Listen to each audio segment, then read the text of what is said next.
No, it's all good. No, I'm thinking about Tony Zane at the rink, like just piecing out on his crew, like. Well, yeah, it was weird because, and the crazy thing is, like, we talk shit about them. We were talking shit about Skate Train.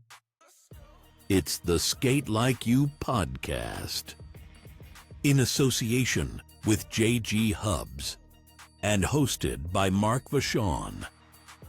We're talking life in and out of the rink with a new skater every week. What's going on, everybody? Hey, it's Mark, Skate Like You Podcast, skatelikeyou.com. I am here with the one and only Tony Zane, man. How you doing? Hey, what's going on? I'm doing good, man. Over here in Vegas right now, holding it down, keeping it rolling. So, look, man, I'm going to say it again. Thank you for jumping on. I know you're super, super busy, man. How long have you been in Vegas doing that? It's been like a year and a half now, going on 2 years. I booked a residency actually here. It was called Disco Show, as the skate captain and the cover for all the skaters. Life-changing gig. It's always been a dream of mine to be in a Vegas show, and I got that opportunity, thankfully, through Spiegel World. They brought me on. Unfortunately, this show has closed after a year and a half. Yeah, but they actually kept the restaurant and the bars open, and they kept me on to perform every night there. So I'm still blessed to be a part of that family. There you go. Yeah. It's so funny, man, because you said, it's kind of like a dream of yours to be in a Vegas show. When you're talking about it, before you even said that, I started thinking, ask him if he's literally like, was there ever a point in your life, though, where you saw skating bringing you to Vegas, you know what I mean, as like a residency, It's kind of crazy, right? It is crazy. It's crazy, but I knew there were like variety acts and a lot of shows. Mm-hmm. One of the first shows I seen in Vegas were like Jabberwockies, and they actually had someone on skates, like just for a tiny piece of it.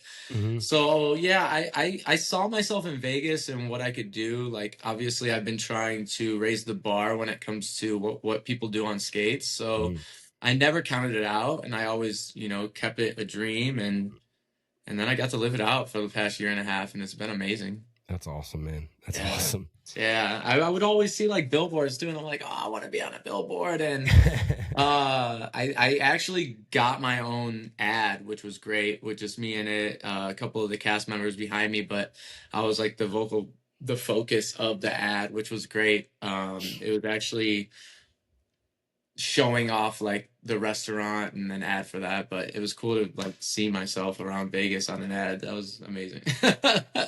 Yeah, and we'll get into more of this because I want to kind of jump back in time in a second here, but when you mentioned about pursuing that kind of thing in Vegas and stuff, was there a point for you, like as a skater, where you really had to kind of like transform your thinking to be like, okay, I'm not just gonna skate, like I have to I have to be an entertainer, I have to be a performer.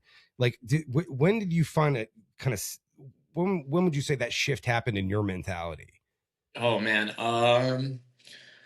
I would say I was around 14 or 15 years old, to be honest. Yeah, it happened young. I got the opportunity to go on the road with a little crew called Break Skate. Yep. They were doing halftime performances, but my first performance was for And One basketball, actually. It was a halftime performance at Kokomo High School. They brought me in. I think I left school early to drive 2 hours from Chicago to Kokomo. And that was the first time I realized, I need to have blow-up moves. I need to be entertaining. Like, it was cool to do competitions and you skate for 3 straight minutes and hit criterias, but I realized that I wanted to do something that's just going to make the crowd go crazy. And, when you get that one opportunity to do it in a show like that, you have to be ready, right? So that's when my mind shifted to like, okay, let me get some experience doing bigger moves and not only doing them, but perfecting them so that I never mess up when I go for them.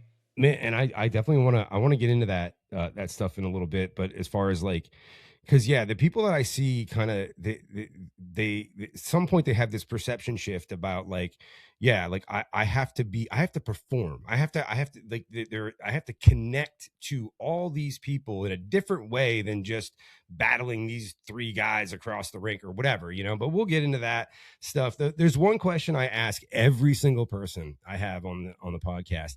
Do you remember the first time that you ever skated? No, I don't. It's a funny story. My parents met at my home rink, Linwood Roller Rink. A lot of people know it as Sweetwater now, where they filmed the movie Roll Bounce, which I got hanging right there because it was one of my first jobs. But yeah, my parents met in the rink, so I kind of feel like I was just like born into it. They brought me as a kid, so I really don't. My earliest memories are going to the rink probably in grade school, you know, third grade, fourth grade. My sisters would go there to hang out, and they'd have to like tag me along, otherwise they couldn't go because they were watching me, you know. So my mom would drop us off at the rink, and then they would leave me, and I would just be by myself out there with my brownies on or whatever skates that I rented at the time, and seeing my sisters do like shuffles on the outside with their friends, and that's when I was kind of like, oh, this is cool. I like this. But yeah, I always say like I didn't pick the skates picked me, because like I said, my parents met there in high school, and then ever since then I was just brought to the rink. Yeah, no, I totally get that, because every time I ask that question, it's kind of unfair because I don't remember either, right? Like I had an older brother that skated, and then like my sister is the middle child, but she skated, and then like I was just ushered there too. Like they all worked there, you know. But I so I don't remember. I always relate it to like learning how to walk. Like I know I learned at some point, but I couldn't tell you when, right? Like, yeah, I don't know if there was a time where I was like, whoa, like slipping back. I don't remember. I wish I could remember that, but like all of a sudden I'm doing tricks on skates, and I'm like, wait, when was it not a thing where I did that? Wait, hold on.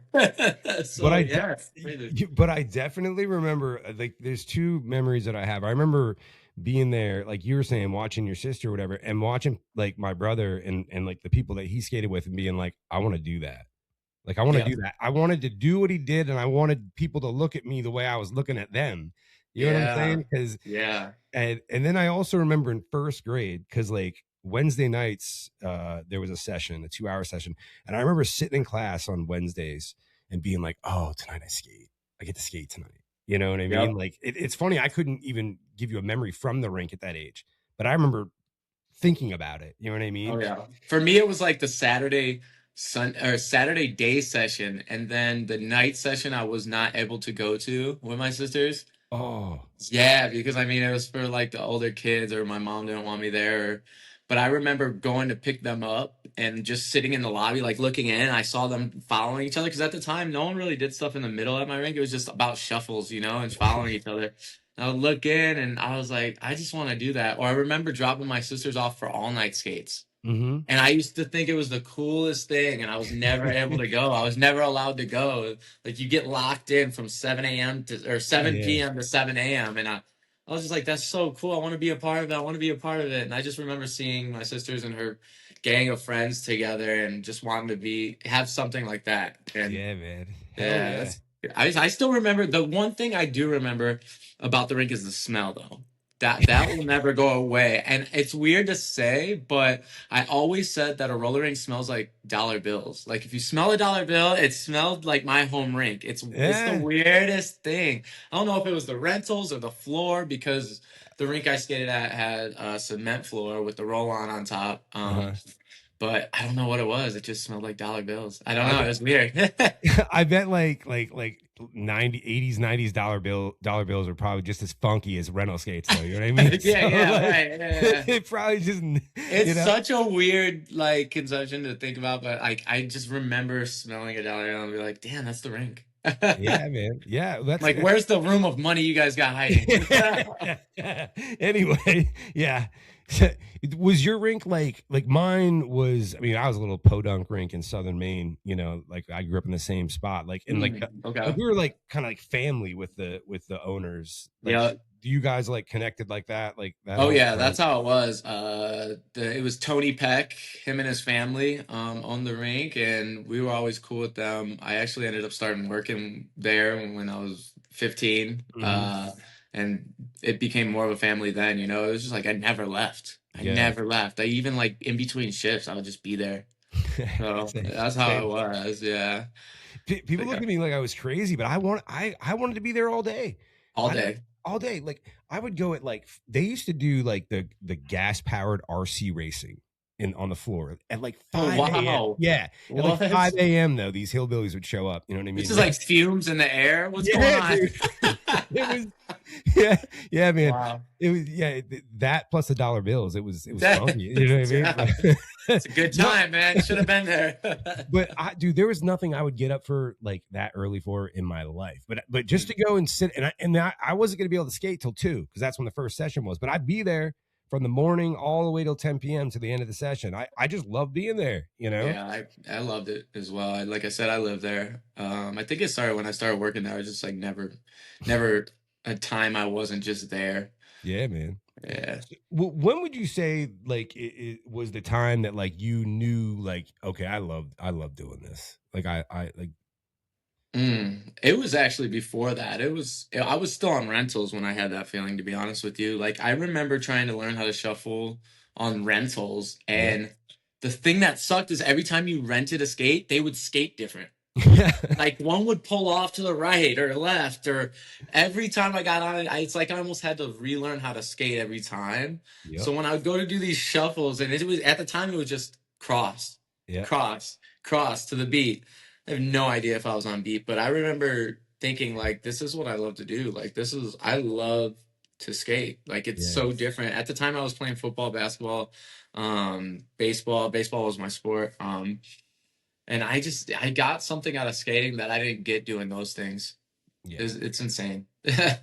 did you have this too like I had kind of like two social worlds. I had like my rink life, you know what I mean, and that was like all ages of people, Oh you know yeah. what I mean, and then there's Yeah. like but like I played sports too and I had like my school friends and because I didn't skate with people like I went to school with. I don't know if that Yeah, I was didn't see exactly. I was skating from people from different towns yeah that gathered at this rink.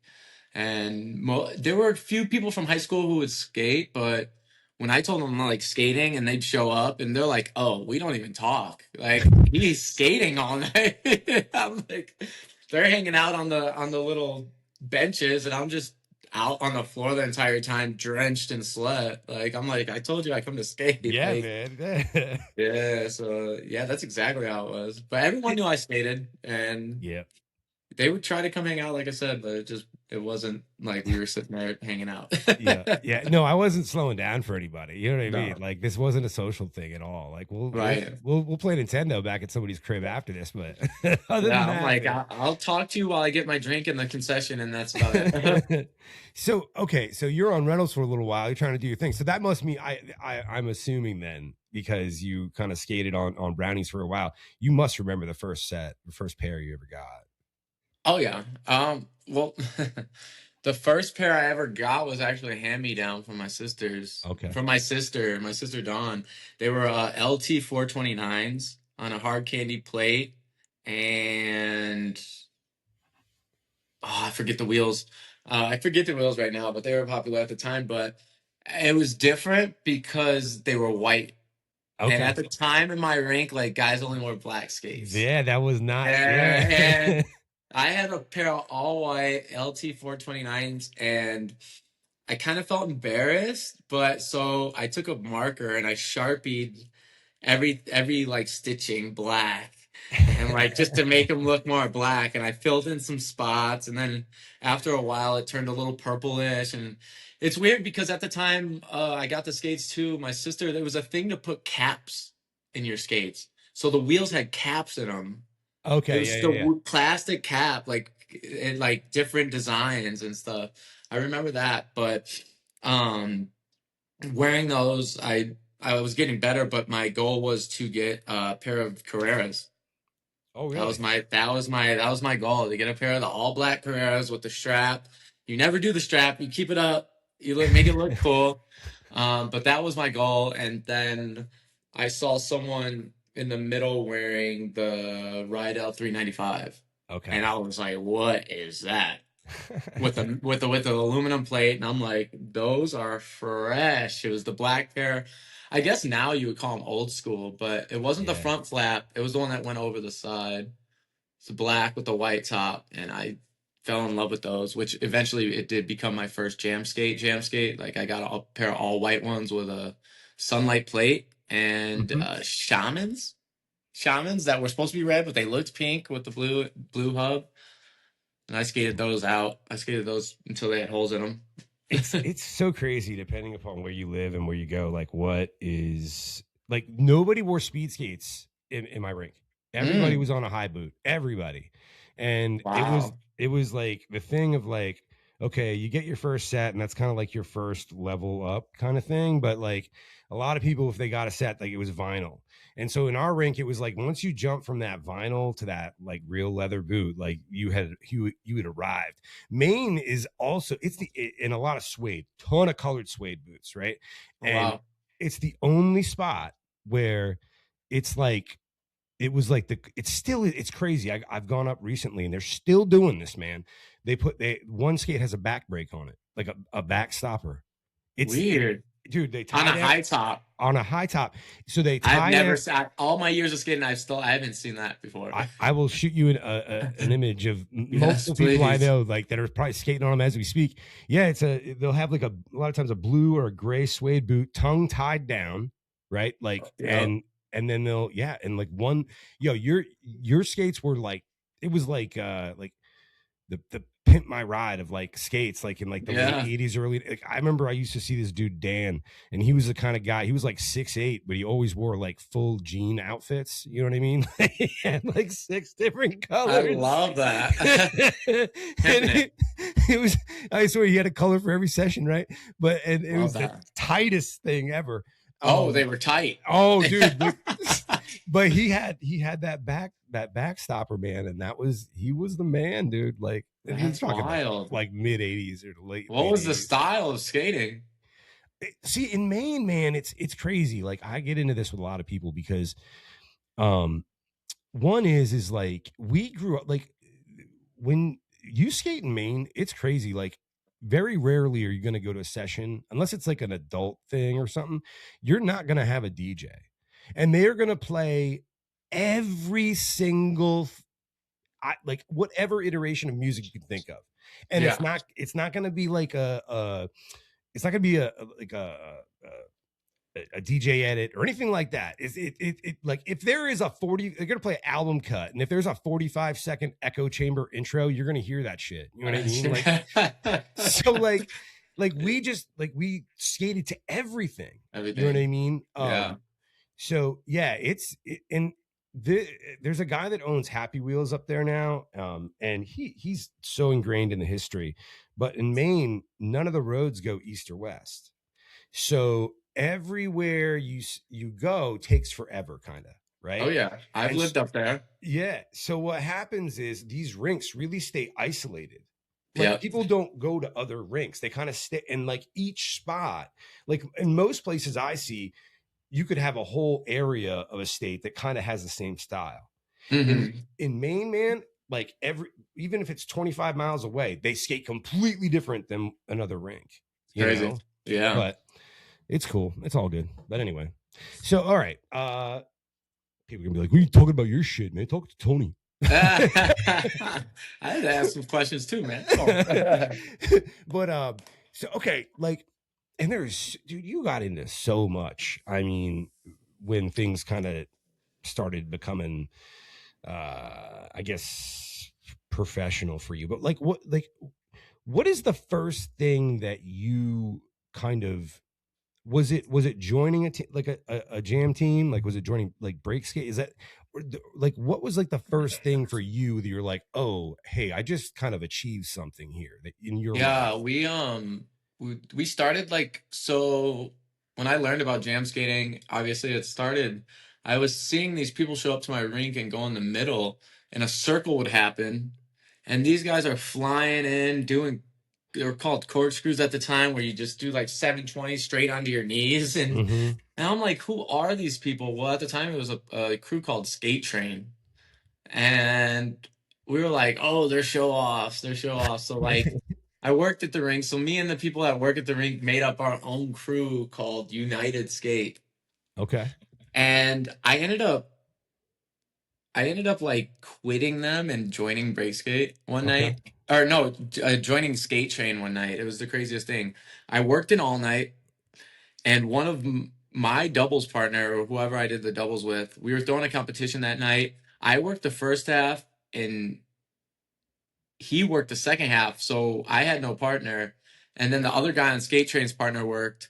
So the both of us that didn't have a partner, I was on United Skates, he was on Skate Train. We came together that night. Like, he taught me one of my first jam skate moves. His name is Anthony Balsam, and it was like, at the time I didn't know how, I was just like flinging myself around, but he taught me like a thing called the box, where you like kind of foot shuffle in a square. Well, we made up a routine, and we actually won the competition that night. And I remember the dude, his name's Tyree Williams. He later on like went on to Break Skate Chicago with me. He was like the shit, man. I mean, he did everything at the time. He looked up to Jordan and Reggie, which are, if you guys are watching this, don't know who Jordan and Reggie are, go do your homework. He looked up to them, so he had a similar style, and that was, Jordan and Reggie were break skate at the time, running shit, getting perfect scores at a national competition. Yeah. So he really showed me what it was like. He threw me my Skate Train shirt and was like, "You're part of Skate Train now." And I was like, I remember thinking, "Oh, I'm there. I made it." Like, sorry guys. But I also remember feeling nervous, because I was like, does this just mean I quit my other crew? Yeah, man. But they were like the cool kids. So like all of a sudden I just like started hanging out with them day and night. Like, I would leave the rink and we'd hang out till 4 a.m. in someone's living room watching VHSs of break skate, like Shannon Anthony, Jordan McQuiston, even Rydell, like Eric Calkins, Oscar, all them.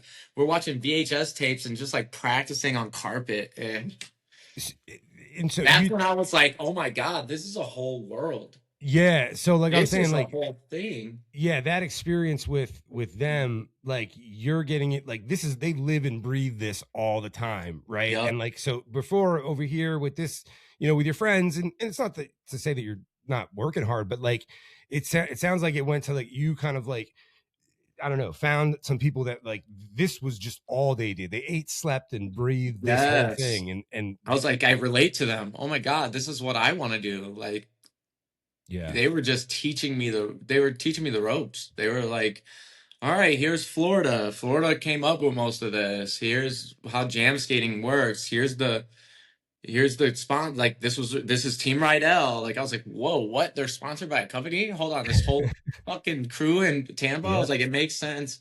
Or in Orlando, sorry. And then break skate, they were doing shows like at schools and all that. And I was like, that's where I want to be. I need to learn. I need to meet these people. And how old are you, like, when that competition This is 13 years old. Yeah, 13, 14. Okay.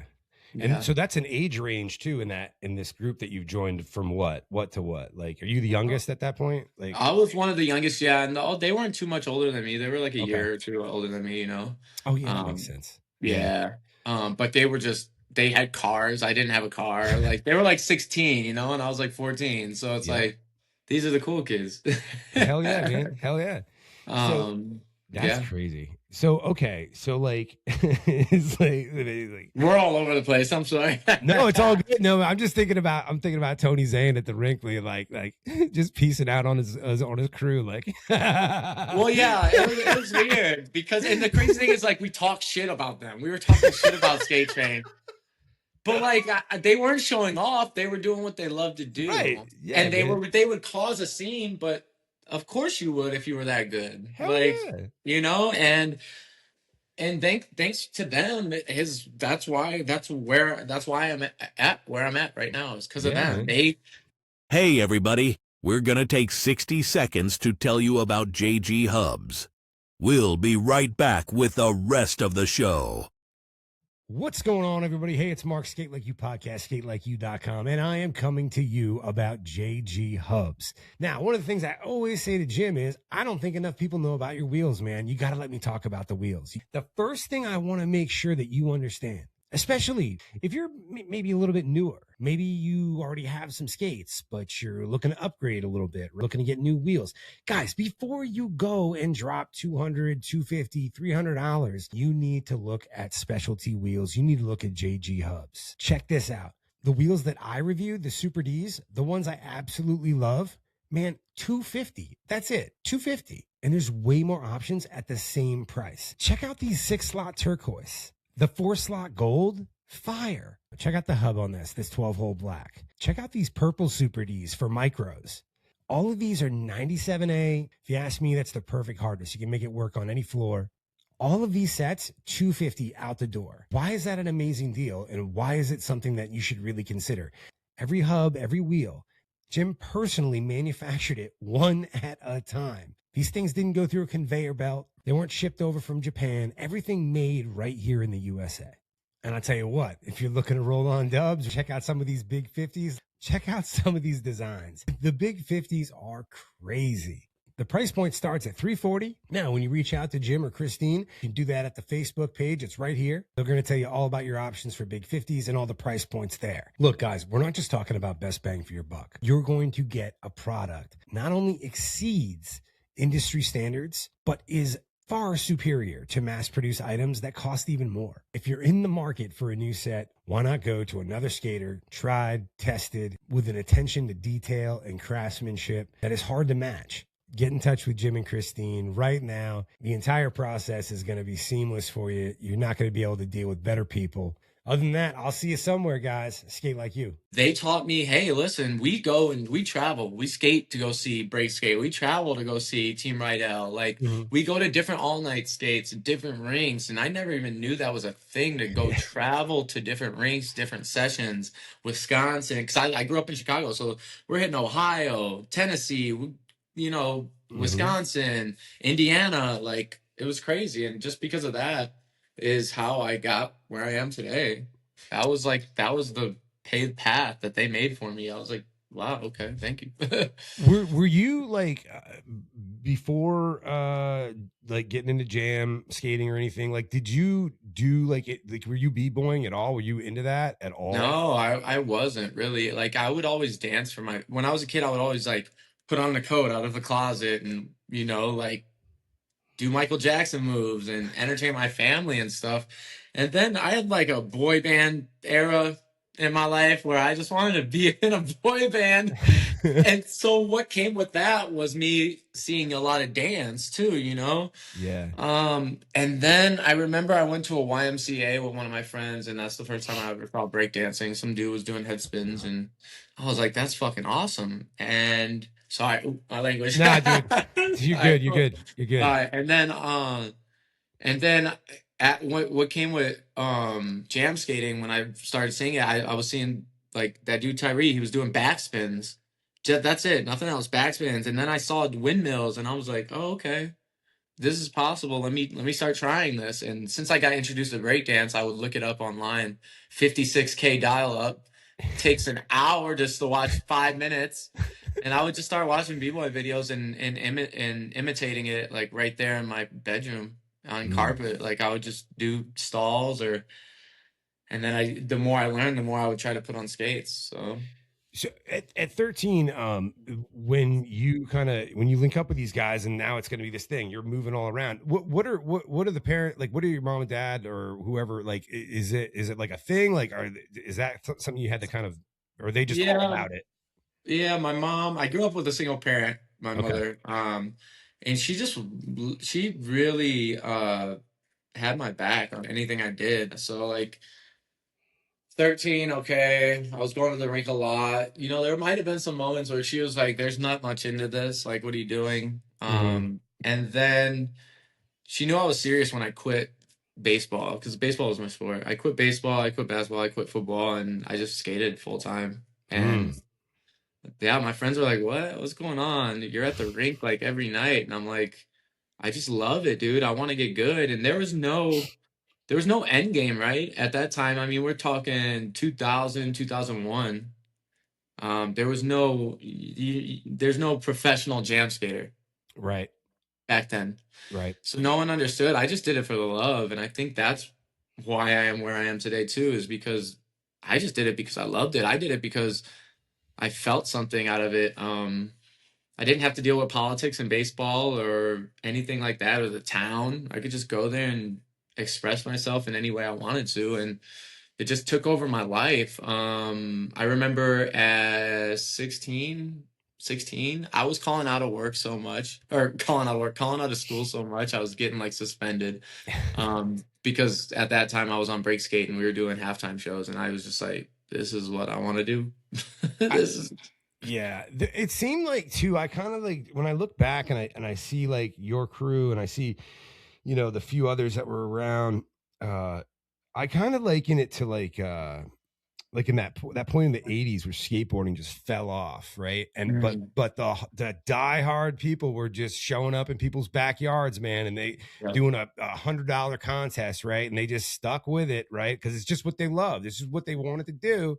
right. And things kind of came full circle. I mean, you kind of watched that. I mean, skating has always been cyclical in its popularity. You know what I mean? Mhm. Luckily, I think social media keeps it relevant longer now, and obviously in so many different ways. Oh yeah. But like, yeah, you literally like I mean, you go to like, let's say like the earlier competitions you're going to. I mean, you're not getting rich, obviously. No, You know what I no. mean? When I started competing at 15, the goal wasn't for money. The goal was to win a new boot, a custom boot from Rydell. That used to be like first place was a trophy and a brand new pair of 395s or 911s from Rydell custom. Like that was the goal. Yeah. Because I couldn't afford it. So I was like, I need to win so I could get the skates I want. That's what it was all about, man. There was never money involved in it at all until I started doing shows, and even then I wasn't expecting it. I just wanted to be a part of it. Yeah. No, it is like because the only thing that was even close for me is like, so we had I don't know if you've probably seen it, but like the international rule roller hockey, like on quads with the curved stick, you know what I mean? Okay. Yeah. And I played for the Maine Bulldogs, and I was the youngest one.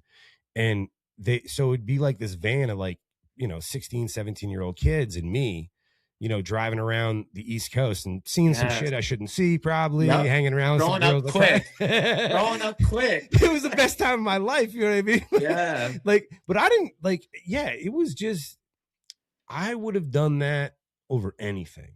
I remember going to Delaware the first time ever. Like this is like 91.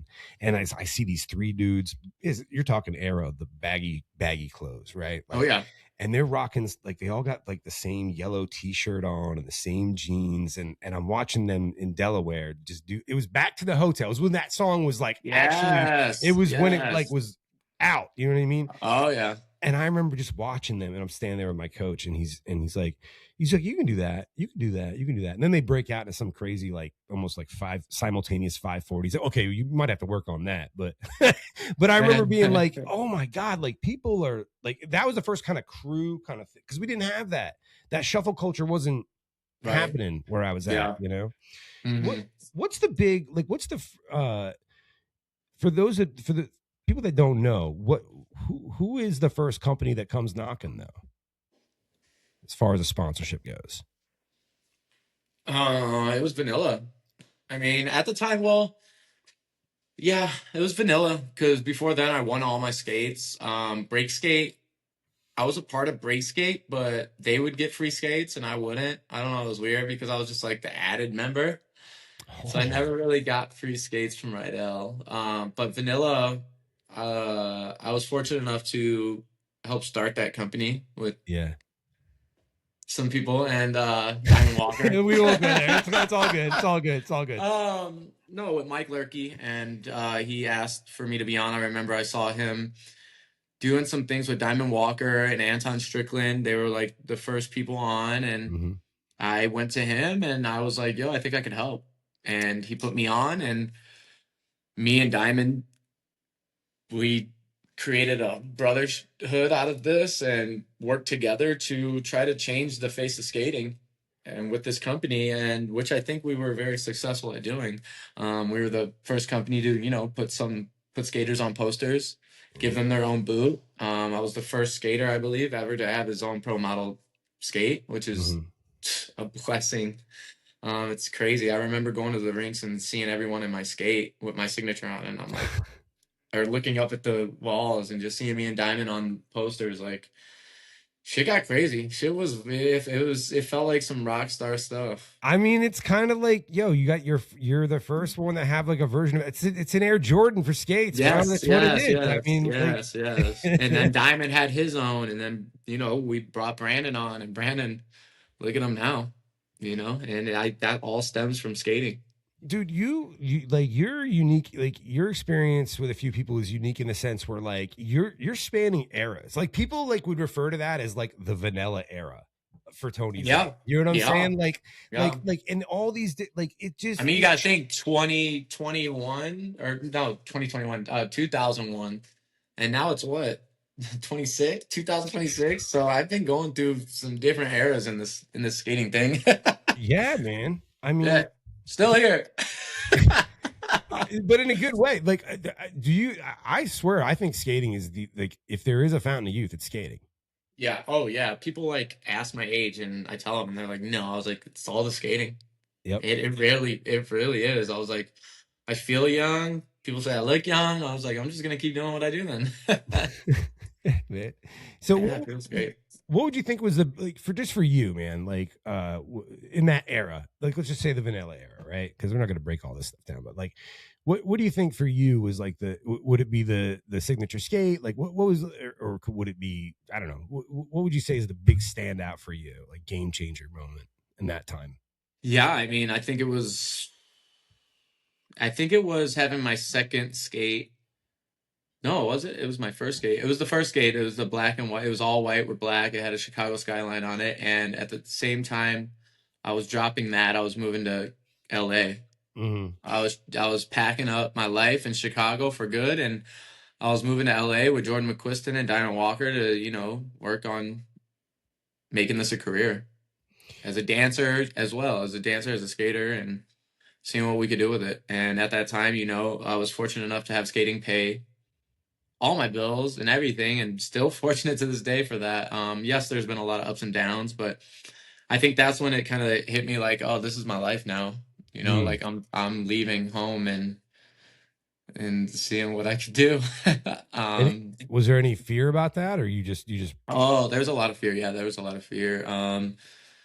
Because I was on the road at 15, 16 doing shows, but I was going in and out of my house doing it. You know, I wasn't going back and forth to my own place, and where I had to provide for myself, because if I didn't, then I wouldn't have a place to live, you know? But at the time, I was fortunate enough to be on rink tours with Vanilla. We hit damn near, like, I feel like every rink in America to promote the brand. So I was doing that every weekend. I was still doing shows with Break Skate, doing halftime shows, doing TV shows. Just got off America's Best Dance Crew and America's Got Talent. And then now I'm here in LA, and I'm like, let's do this. was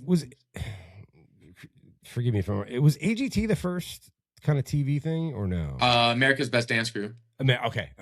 Yeah, that was 2008 with Break Skate. We did that, but then we went on America's Got Talent in 2010. So 2010, I got home.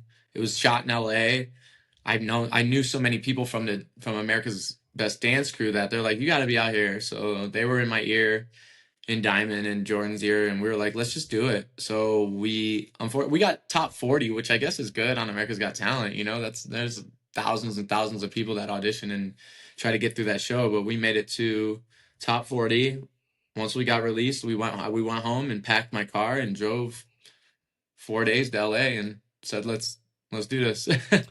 Do you think, and sometimes I think way too deep into this shit, so you just tell me, just like, but like, I mean, so, because there's a transition from, like, you know, like we talked about, like competition, right, and then performing. Okay, so I'm kind of going back to that thing, like I said I would. But do you think that, like, for you guys, like, doing, you're traveling, you're doing all this kind of stuff. I kind of liken it to like a band, right? Like where they're finally ready to be on a big stage because they spent all this time on the road on these little stages, kind of perfecting that whole thing, right? Yeah. So like, do you think that was all like this kind of like how well prepared did doing that on the road, like these like the halftime thing, whatever, prepare you to now be on a stage with, how $1 million worth of cameras in your face and all that kind of stuff, right? Like, Yeah, yeah. It definitely prepared me physically, mhm. but to this day I'm still learning mentally, if that makes sense. You know, uh, biggest word of advice is stay humble, and I think there was a moment in my life where I wasn't as humble as I am now, but I had to get humbled by Okay. stuff that presented itself. And yeah, like my moves were on point, all that, but like dealing with stuff professionally in a professional setting is something that we all still had to learn. you Mm. know Interviews, talking, working with directors, producers, knowing when to talk, when not to talk, just all that professional stuff we didn't have, and we had to just continue to learn in the process. But talent wise, I was there. I feel like, Yeah. I was ready to take on a big stage. I wasn't gonna fuck up when it came down to it, when the camera is recording you. But off camera, that's where I needed to learn the most. Interesting. Sounds like there Yeah. could be some good stories there. Yeah. Shit. No, yeah. I mean, you think you're big until you're not. Right. Yeah. And then Yeah. like the life we were living as sponsored skaters with their own skates, we still forgot, yo, that was in the smallest community ever. Right. This is still so underground, Yeah. and then I got introduced to the dance scene and I'm like, this is humongous. Yeah. I have a lot of work to do. Yeah. So Yeah. it's like, it's just, it's still every day like learning process. But while we were taking it on, like heads up, I was so green. I didn't know I didn't know what was going on. Was there kind of like that thing, like when you kind of got to a certain level as far as the entertainment industry, like at least back then? Because look, there's always been a certain kind of stigma to skating, right? Like it's just whatever, right? Like, so like, are you, is that what you're talking about? Like when you showed up at a certain level, like you're around these professional dancers and they're like, oh, it's skaters? Is that Yeah, what the you're saying? skaters, like what? These are what, like like you guys do ramps? And I'm like, no. And it's almost like a sense of like you want to be respected, but you don't feel respected. Yeah. It's weird because it's not established like dance is. Right. It's like, wait, you roller skate? Like, wait, you're from the Midwest? What kind of music do you listen to? Like, I'm like, yo, I'm still like I'm an your athlete. age. I'm still like in life. Like, I know what's going on. Yeah. So yeah, it was like that. So then it's like, all right, I'm gonna take dance class and I'm gonna learn other things. I'm gonna start breaking off skates then, or like just doing things to stand out, especially in a world like dance, because that's what you have to do to book jobs. And there were a couple times I would go to an audition and dancers would be like, "Oh, you brought your skates?" I'm like, "Yeah, I brought my skates," and they're like, "Fuck, all right," because like they didn't know what they wanted until they saw it, right? So my niche was to come in and do what some people did off skates, on skates, and then they're like, "Oh, you're booked." Like, Yep. so I was talking to Morgan about that, and she was like, I started bringing my skates to these auditions. She's like, yep. and that's what set me apart, Yeah, definitely. Because like they're like, wait, this is possible, and then Yeah. their ideas go crazy. Like, oh, we could do this, we could do that, and then it's like, but if you don't want me on skates, I'll take them off and I'll entertain you as well. So let's go. What do you guys need? Before we jump out of like kind of that late 90s 2000s era, the vanilla era, whatever. When I mean, look, man, you're major in like you and the people that you skated with have been you made a major impact on jam skating in general. You kind of like, yeah, you played a major role in defining a style and the whole nine. And I know that you, Thank you. in as far as you're concerned, you were brought in by these guys that like that's what they were to you, kind of thing, Yeah, yeah. But Thank you. so, and this might be a tough question, but like, is there something that you can look at, you know what I mean, as far as how this whole thing has evolved through in just in the culture, right? And be like, oh, I can see my footprint there. You know what I'm saying? Like, this is where I contributed something. Like, you could directly look at, you know, is there something like that that you kind of know or at least see? Yeah, I do. I mean, when it comes to like watching people's style, obviously, and the blow up moves that we see now, like the breakdance, I feel like I had a lot to do with breakdancing becoming a part of jam skating, Mm-hmm. as far as the big moves, the The power backflips, moves, yeah. the power moves, yeah. Just down to like footwork or even style, dress wise and stuff. There was like a lot of things I used to see where I'm like, oh, that's stemmed from me, you know. So I do feel that with a couple things I see now. The game is so different now, though. You got to give props where it's due. It's like that's how skating goes, though. You know, there's different eras of style and moves and all that. But when I see someone throw like a certain combo that involves like some flashy breakdancing or some quick movement, I'm like, oh, okay. I kind of have my foot in that a little bit. Yeah, yeah, It yeah. feels good though. It definitely feels good. So I mean, it's a culture where like biting is welcomed. You know what I mean? Like, take this thing and make it your own. You you know what almost I mean? have to bite, but you gotta bite and then make it your own. Yeah, yeah. But it's also too like because you know like I go somewhere and like I'll see somebody do some shit that I've never seen, Mhm. and not that I'm gonna do it next, but I'm just saying like I know for somebody, whether it might be a kid or whatever, like they never saw that, but now like that's a tangible possible thing. That's a reality that can be achieved, and then they take it and they go somewhere crazy with it. You know, Yeah. like next Oh, level. yeah, I love to see that though. I love to see people evolving. That's all it's about. Do you see that evolution as like kind of a melding of like maybe jam and rhythm now? Like, do you see is that Yeah, now I mean the rhythm skating is where it's at right now. I mean, I thought never in a million years I'd be on a high top, and now that's all I skate in.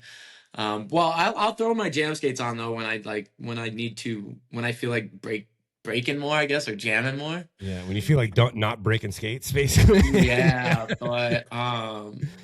but the rhythm, I love that it's on so hard. It made me skate different.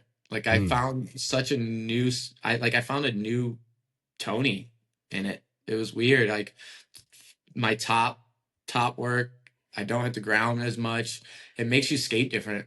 And I'm very fortunate for that to have come around. And it's so entertaining to watch, like the Dylans and you know, everyone, T Smooth, all the T's.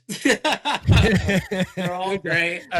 They're all great. all those good. Shout Yeah, out everybody. Shout out every T out there. every T out there. I skated with Dream the other weekend, and unfortunately, we were at the Vegas anniversary party, and unfortunately, the floor wasn't agreeing with our wheels and all that. It was pretty slippery, but I got to skate around him, and I was like, man, I just been seeing videos of him, and he's amazing. Mm, Bobby from Chicago, which is crazy because he grew up in my rink, I guess, and I didn't even know. I mean, he's mm, younger than me. Hey, I see videos of him, and I'm like, that gives me something to work towards, though. Again, like, you know what yes. I'm saying? Because Yeah. there was a moment where I was like, I'm coming up with stuff without seeing it anymore, and then it became. I remember there was this whole timeline of me doing battles and not even getting a cheer because people are like, he's been doing that. When in my head, I'm like, I just learned this. Yeah. They're expecting me to have known that already, or it wasn't. I don't know. It was a weird moment where I'm like, y'all should be going crazy, but they think I already had that in my bag, which I didn't. So now to see all this new rhythm stuff, it's like that's giving me something to work towards, and I'm like, I'm skating with my friend Zemo a lot now, and his turns and pivots, and I'm like, I need to learn that because I don't Yeah. have that, and that's just gonna evolve me even more. But it's good to see this rhythm being out there and popularized like it is right now, even though it's been around forever. I'm just seeing it more and more now than I ever have. I love that it's there because it's giving me something to work on, and me, like, I look forward to it. I don't know if you agree, if you would agree with this or not, but because to me, I definitely see, like, I look at like a Dylan, you know what I mean? I see like this is like, is he a JB? Is he a rhythm guy? Is he a break guy? Like, you know, Yeah. you know, but like, I kind of like, I liken it to like, you know, that you watch like early MMA or whatever. And it was like, you had like these definitive styles, right? Where it was like, okay, this is a wrestler, there's a jujitsu guy, there's a kickboxing guy. Right. And Oh then yeah, yeah, I obviously, remember. yeah, obviously over time they kind of, people, they realized they had to become more well-rounded. But then what happened was, all of a sudden now there's this whole nother generation, and they don't know what that was. Like, they just go to an MMA school, right, where it's just that sport, it's not a bunch Oh of yeah. different things. Like, that's kind of how I see these like this younger generation coming up. Like, they're not walking into a place where it's like jam skating over here and it's rhythm over there.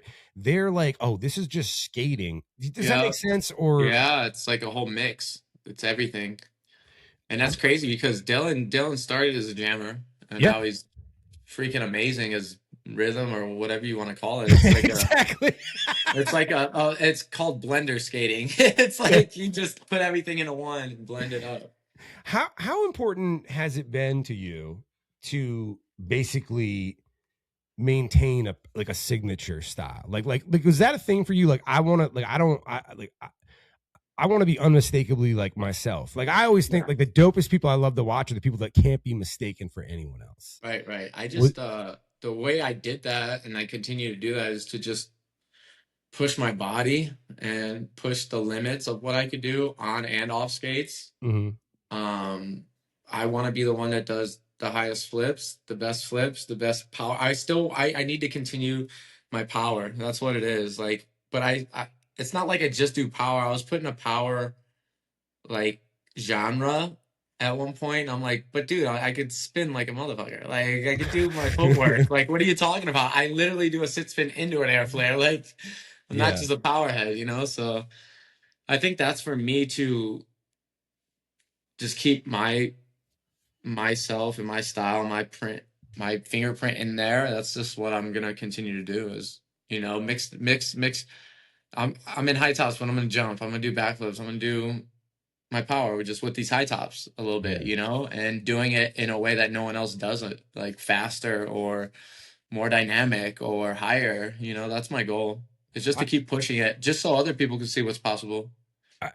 for me, like, I know watching back at like, you were like, I feel like you were kind of like and it, look, and I'm not saying you were the first one. I'm not trying to disrespect anybody, right? I'm just saying like that I remember seeing, right, where it was like, okay, like those are big moves, but there's musicality to it. Like Thank Tony just you. didn't do a trick. You know what I'm saying? Tony Yeah, killed a beat. You know what I'm thank you. saying? Like, Yeah, was yeah, yeah. that had to be like a major focus for you? Did you look at the rest of the field and be like, okay, like, but maybe we gotta add some musicality to this? It's like, it was like, did you notice that too? Like, I had to. I was forced to win the competitions I wanted to win. yeah, I mean, at the time I was going against Oscar Maldonado, which was like his musicality was off the charts, yeah, along with like the way he did things on his technical score is 1,000 every right, time. And then he brought in a musicality that was no one ever seen before, along with Jordan McQuiston. Like, but I was like, okay, if I could do that, and then I learned how to spin because of Derek Calkins, and I'm like, I need to learn all these good to win now, you yeah, know, and stand out. So that's what I did. I would go in there and I would try to perfect every category, yeah, you and know, that. and Oh no, I keep could going. fall back on my power, but I needed to learn the other things great as well. And it because that to me is where it seems like it's the major crossover from like, okay, like, to performer, right, like to entertainer, perform. Like, I watch people, man, because, you know, dude, like especially for you, right, you're skating in front of people that don't skate now, right, like, Hmm. so there has to, like, we like, okay, I look at it like To this, like, them, everything's the same. no shit, or they have no clue what they're looking at, right? Like they have Yes, no clue. yes. Because I like record skaters or whatever, right? And like I'll be recording somebody, and I'll be looking around the camera because I'm seeing the most technically insane shit I ever see. I'm like, oh my god, this is gonna fucking blow up, and people are their jaws are gonna drop. But the vast majority of people have no clue what they're fucking looking at, right? They have no idea. So from a performance perspective, and I was just talking to Push about this actually a couple weeks ago, man, where he was talking about his conversation with Diamond Walker about how Diamond does this really, really well, where there was a shift that people realized, especially getting into a performance end, where like they needed to like pause, slow down, let people catch up. You know what I'm saying? To what is that like a different element that you have to kind of implement, you know, especially like in a Vegas thing or whatever? Oh yeah. I mean, it's more about visually to me when it comes to something like that, and not difficulty, if that makes sense. I'm like, all right, I'm not gonna go kill myself because they're not gonna have any idea.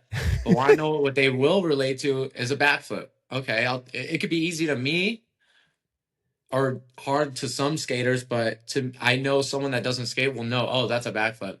Yeah. Or like doing a hand hop. They're like, but I'm not gonna go out there and do my craziest combos and stuff like that. You know, I want my goal is to be smooth and be relatable and have them know that, oh, on skates this is amazing, you know. Like he's doing it, but he's doing it well, you know. He's not killing himself. And like I said, I go out there and do air flares. They're not going to have no idea what an air flare is compared to a windmill, so I'm gonna do a windmill instead. You know what I'm saying?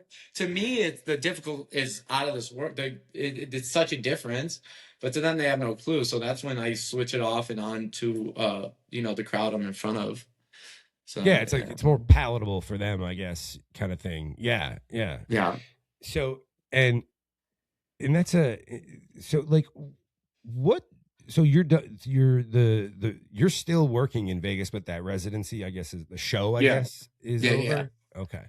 Yeah. So what do you know? Maybe we'll get into some other stuff too, but just because it's on my mind right now. What do you see next for you? Like what is like for you in your mind? You're like, okay, I want to achieve this now, or I want to go here now, or like, what do you want to do now? Right now I'm just focused on getting into another Vegas show. Okay. That's my goal. I'm submitting a lot. Auditions are coming up. I'd like, for me at least, like the skating's been cool, but I want to prove to myself that I could do a show off skates as well. Okay. Yeah, that's a goal of mine, coming in, and I'm taking on new. I don't know. I want to learn something called sear wheel. It's something that's in like circuses and stuff like that. You spin with a metal wheel, something that's not as taxing on my body, because obviously I want to perform for as long as I possibly can, and throwing my body on the ground every night is just not it right now. Yeah. So short-term goal, that's it right there. So we're gonna see what happens. You know, this industry is not easy. It's not an easy industry to be in. You should always have your fallbacks. Thankfully, like I'm a graphic designer on the side and all that. I could still do that, but my passion is still in performing, and I would love to do that on or off skates here in Vegas for at least a couple more years before I will never hang them up. So I'm not gonna say that, but yeah, before it gets too late, I guess, you know? Yeah, because I wonder too sometimes, right? Like for kids that are watching this, right? Or kids that watch Tony Zane or whatever, like, you know, because we have an idea, like we skate at the rink. That's what we do as we're kids, right? And it's like, and when you're not skating, you're doing whatever else, right? So, but like, I mean, to be at your level consistently, right? And be able to show up ready at any moment, it's more than just skating. I'm in practice. You probably have I'm assuming a dietary regimen. Yeah, exercise. Yeah. It does. There's gonna have to be a moment in your life where you realize that it's gonna be more than you just going to a roller rink and skating around and practicing, for sure. Like I said, like we talked about earlier, like it consumed my life.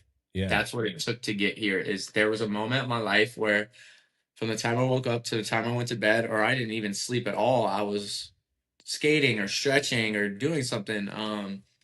I'm a very active person, so I wake up, I go work out fasted, like no food, just on like a pre-workout. I have like a 2-hour session. I stretch after, I hit the sauna, steam room. Mhm. And then I meal prep. I stick to some boring meals and I just do that. It's like a robot, every day. Of course I have my downtime and I have fun when I want to have fun, but if you want to have longevity in this, you have to take care of your body and you have to take it serious. Like I think they came out with like LeBron James, for instance, like he's the GOAT to me. I mean, that's fucked up because I grew up in Chicago, but I mean, Jordan is Jordan. Jordan is don't try and backtrack now. Michael Jordan is the greatest player I've never seen. LeBron James is the greatest player I ever saw. Okay. If that makes sense. Okay, I mean, Dwayne Wade said that. Sense. Dwayne Wade said that, and it made total sense to me. Makes perfect sense. But I think he spends over $1 million on his body a year to play at his level, and I can't do that. But I sure in the hell could do what I can to make myself have longevity in this game, So yeah, I don't count calories. I don't do any of that. I just make sure I eat healthier than I do unhealthy, and take care of my body. Because if you're not doing that, like someone hit me up the other day, like, hey, I'm a weightlifter. Can I still do this? And I'm like, bro, I lift weights every day. You can still do this. Like, you just have to stretch. You have to just, know what your body needs. Listen to your body when it comes to stuff, Like, I'll eat Taco Bell. but the next day I'm in the gym. Like, yeah. I'm working it off. And lately it's been a lot more off skates that I'm taking care of my body than on skates. Like, but when I'm doing it 5 nights a week in a show, I mean, that's my skating, And I don't have it in me to go skate a session anymore when like the only sessions I can make are kids are there and I gotta wear headphones and stuff like that. Like if I could catch an adult session, yeah, but I'm not gonna be out there at like a kid's session or a afternoon session anymore because it just doesn't interest me. I'd rather practice outside or outside at my court or, somewhere not there. It's interesting, and this is more of me just thinking too deep, right? But whatever. Because you mentioned practice, right? Like, and I look at that and I think like I think that like when I look at people who are really elite at whatever it is they do, they look at practice differently than like most people, right? Like I know for one point, like as a kid, like I might think like, okay, I go to the rink to a session and it's like I'm skating, I'm practicing, and it's like, no, you're just doing what you know how to do. Like practice kind of sucks, you know what I mean? Like because you're learning, you don't know what you're doing. Like, is that a thing? Like for you, like do you have to like do you kind of push yourself to do that? Be like I literally have to go through like kind of like the fire of learning this thing. You know what I'm saying? Like it's just not all me doing what I know how to do all the time. Right. Yeah, like, definitely. How often are you like pushing yourself to learn something new?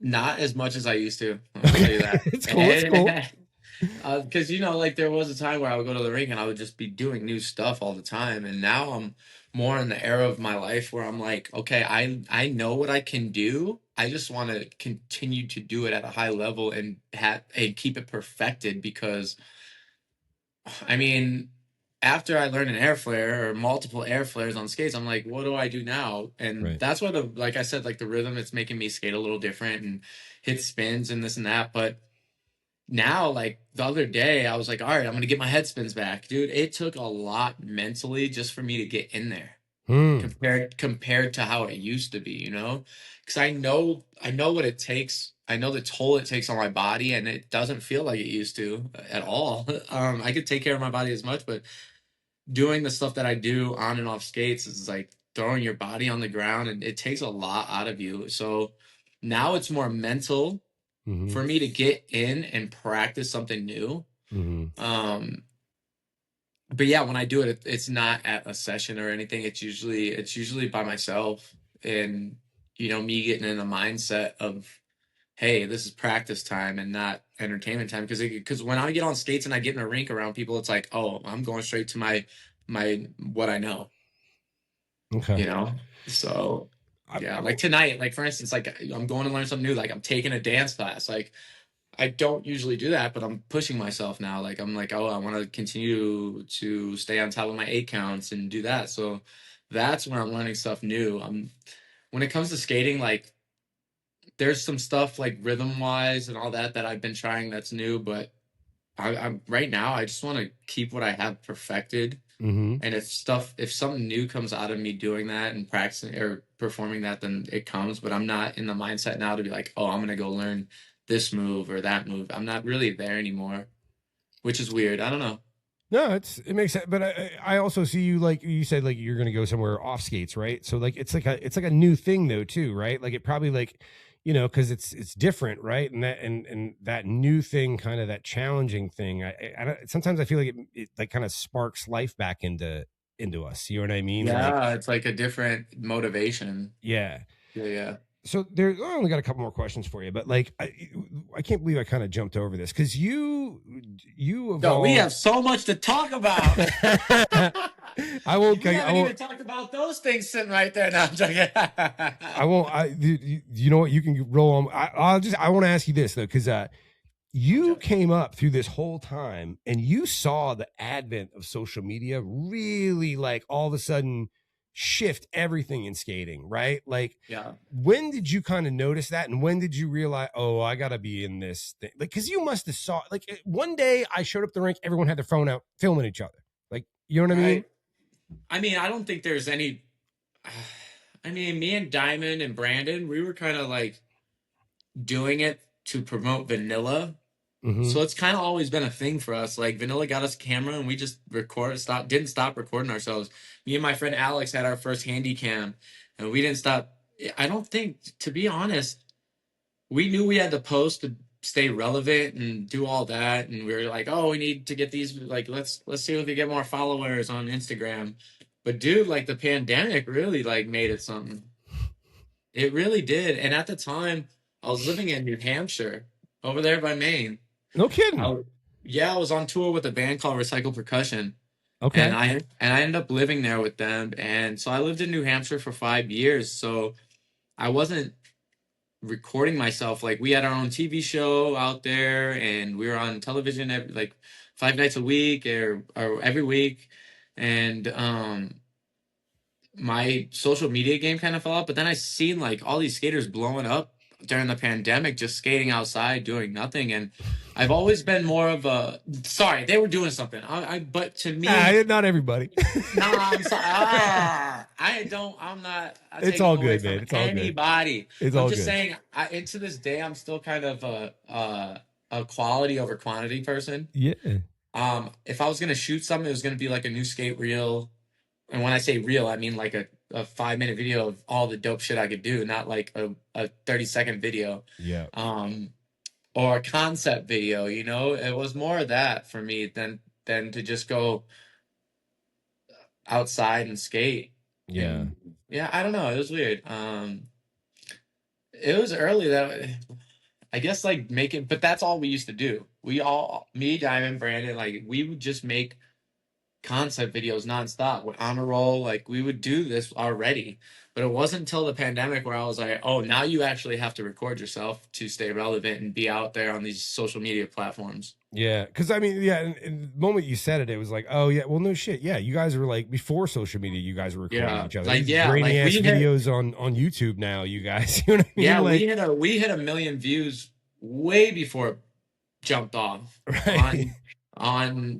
On YouTube, on Instagram, on Facebook. Like we had those hits before it actually blew up, before the pandemic. So it was like it was just integrated with our skating already, how we had to do it to keep the vanilla alive. So like it wasn't like to do it for us, it was like, oh, we need to just put out what we're doing.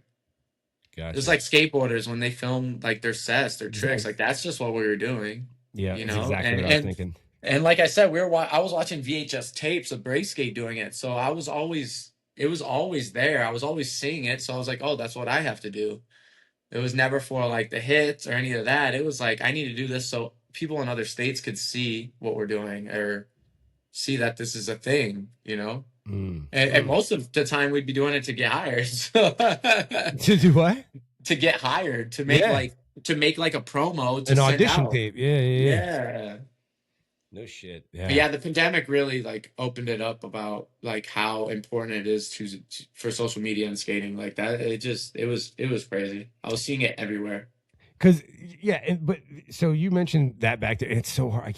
But I know you did win an Emmy, right? Don't you have an Emmy win? Yeah, I have 3 of them. 3 Emmy wins. Yeah, it's crazy. Very blessed. It's because of Recycle Percussion. They had their own TV show called Chaos and Kindness. I was asked to go on tour, a summer tour with them, and I agreed. And this is in LA. I'm still living in LA. I fly out, and the first week I break my femur. Oh. I break my femur on the water I was tubing behind the boat. I hit a wave and hit the water hard and broke my femur. It was like unbelievable. Flipping out in the hospital for a month while I come back. Devastation, right? Devastation, like mentally. Devastation. I mean, once it happened, they pulled me on the boat, and I'm like, I don't care about anything. I'm like cussing. I'm like, my dance career is over. My skate career is over. Oh my God. Like, I'm crying. I'm in shock. Thankfully, we recorded the whole thing from start to finish. I got back on stage within 6 months to do the winter tour with them. And we recorded the whole thing, and we made it an episode, and that was my first Emmy. Yeah, and you can look it up. It's Chaos and Kindness Tony on YouTube. The whole episode's on there. So I won that for on-camera talent, and then the second one I won for musical composition. We made a song out of blenders. We'd fill blenders up with different amounts of water and play to a track. And then my third one was for the world's longest parade. We strapped ourselves to the back of a flatbed and performed for 12 hours straight during the pandemic, going to different towns in New Hampshire so people had something to do during that time. They would come out to the end of their driveway and watch us perform. And yeah, I'm very blessed. I never thought that would happen ever. To me, they're just trophies and something cool to look at, but it is a big deal. And I'd like to sit there and really be thankful for it some days, because my skates got me those, nothing else. So that's what is like, boggles the mind, right? I'm like, I've never thought about a potential Emmy. I mean, for anything. No, not that I would even be close to doing anything that would deserve it. I'm just saying, like, there have to be moments, right, where like for something like that, where you're just like, I was fucking roller skating. Like what you know what I mean? Like, is it just kind of baffling? It's like the guys that did the Super Bowl. I mean, I was thinking about that the other day when I was watching that. I was like, think about that, and they were like, I did that the other year. What the hell? It's crazy what skating has brought a lot of people in this world, and it's amazing. It is, and it truly shows you if you just stick to what you love. And I'm a big guy on betting on myself, first and foremost. So as long as you stick to that and stick to what you love and do it for the love and nothing else, I mean, there's no ceiling. That's for sure. I was talking to Dylan about that when I had him on, and I was like, I'm sure this hits you, right? But I'm like, when I think of like a Super Bowl performance, right? And especially that year, and I'm watching all these skaters up there, I couldn't help but think to myself, there are huge, massive musical artists, like just the biggest artists in the world, where like it's like I don't know, it's like one of the biggest goals you could have is performing be the Super Bowl halftime show. You know what I mean? As a musician, right? Like there's so many huge musicians that want that'll never get that spot. And I'm sitting there talking to Dylan. I'm like, dude, you got on that stage for roller skating. You know what I'm saying? Like the biggest artists in the world are dying to get on there, and you can't get on there. It's crazy. It's so nuts, man. It's so nuts. It's crazy. There's been a lot of times in my career where I was like, what am I doing right now? Like, what? and like me and the crew on a roll, we have a thing where we always say, fucking roller skating.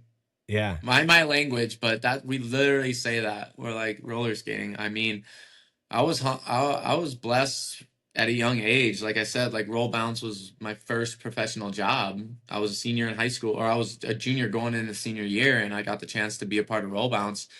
And I was like, wow, there's a career in this, or there's more to that than just going to the rink. And you have to find ways to get there on your own sometimes, but I'm just glad that I was part of paving a path to let people know that, like, if you stick to something, you could do, sky's the limit. You know, it's not the limit. Actually, there's no limit. Just keep going. I've been through some tough times, but skating's always got me out.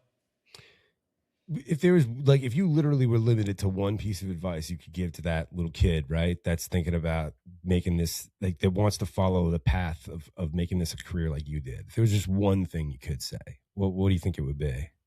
Keep going. Don't give up. Yeah. Believe in yourself, even when nobody else does. And hard work, dedication, sweat, blood, and tears. That's what it's going to take. Because if you let one thing defeat you, you're done. Yeah. I've been there, you know, I've been there, and it takes a lot to get to dig yourself out of a hole when you get there. But as long as you keep going and you keep believing and know that the reason why you're put into hard situations is to learn and to grow, instead of giving up, just keep going. And you kind of found yourself there one day, I guess, as a result of just loving this, though, right? Because you never expected any of it, right? No. Like, you never thought, it was never the initial goal, right? Like, you're not 13 joining this new crew being like, I'm gonna get an Emmy one day, right? Hell no. Right? Hell no. So no, just, not at all. yeah, man. So it's just born out of love and born out of passion, which is right. And things will present themselves along the way. You know, it was never like, oh, I'm gonna do this to pay my bills, or I'm not, or I'm gonna go to school instead. Like, it was never that decision. Like, I just kept doing what I loved and just believed in myself. And really, it wasn't about being successful. It was about just making myself happy. You know, stick to what you love. Like whatever makes you happy, it'll show you the way. It'll show you the light. Yeah, man. It will. Hell yeah. What else is back there you wanted to talk about? Is there anything else? No, there's nothing. I just wanted to flex real quick. No, it's all good, man. Please, dude. No, man. Like I said, future's looking bright, and I just can't wait to continue to inspire and be inspired and see what's next. You know, it gives me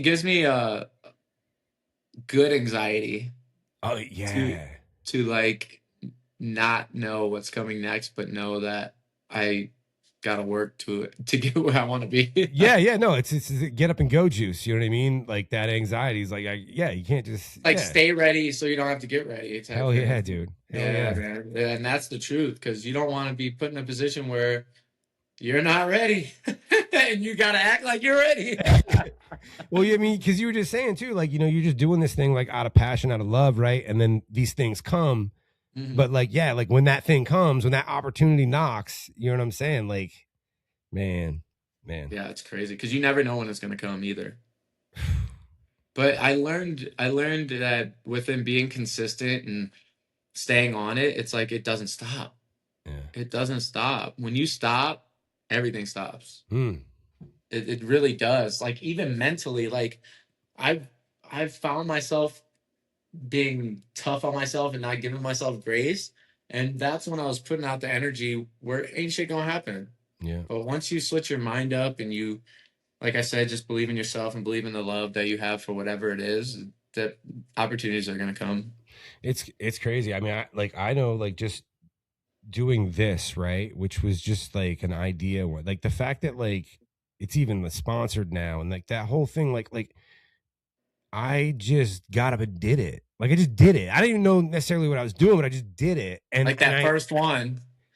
Yeah, man. And it just felt like that thing of like, because you don't have a lot of that. Like, I was like, the older you get, the more jaded you get. So you like, I don't have a lot of those times where like I'm confidently delusional. You know what I'm saying? Like if I would have known all the shit that I didn't know, I probably never would have got into it, right? I never would have done it, right? But Right. like, just dude, I always tell, just suit up and show up. Just show up. There's so much to be said for showing up. You know what I mean? Just start. Yeah. Just start. Just start. Just start. Move on. Move ahead with your delusion. You know what I mean? Yeah. Like, go for it, you know? Seriously. Is there anything else you want to throw out there, man? I don't want to keep you much longer, man. No, I mean, I just, like I said, I look forward to the future, and just, I'm so blessed to be part of the skate community and the skate history, and just want to continue to support and be supported. Seriously, I love it. I love skating, and it will always be a part of my life. Hell yeah, man. So Yeah. where can people check you out now, though? Like, where can people find Tony Zane now? Tony Zane, like I said, I'm in Vegas right now. You could come see me perform 5 nights a week at Diner Ross Steakhouse and 99 Prince Bar. Little pop-in performances, a little more on the comedy side. Shout out to Spiegel World. That's the company I'm a part of. Other than that, you can hit me on Instagram, Tony_Zane. TikTok, Tony_Zane_. Don't really mess with YouTube too much anymore, but yeah, Facebook, Tony Zane. I just put out a new business page on Facebook. It's TEEZEE. Follow me, like, comment, all that, because it helps me help you make more content. And yeah, man. TEEZEE. So TEEZEE. Yeah, that's how I spell TZ. A lot of people call me TZ, so Cool. All right, yes, man. sir. Thank you, Mark, for having me. This is awesome. No, man, I continue appreciate to do what you do, because this is helping the community a lot. So No, I mean, I appreciate the time, man. I really do. I know you're busy. I like my whole thing, dude. I really believe like time is like, honestly, it's like the best form of currency we probably have. You know what I mean? Like, you can make more money, but you can't make more time. So I'm always super grateful for anyone that's willing to give me some of their valuable time. So I really, Yes, really sir. appreciate it, dude. I really do. I appreciate it. Thank you for having me. All right, man. Well, I'll see you. Well, who knows when I'll see you or if I'll see you. But Maybe I'll be in Maine. there you go. All right, man. Have a good one, dude. Thank you. You too.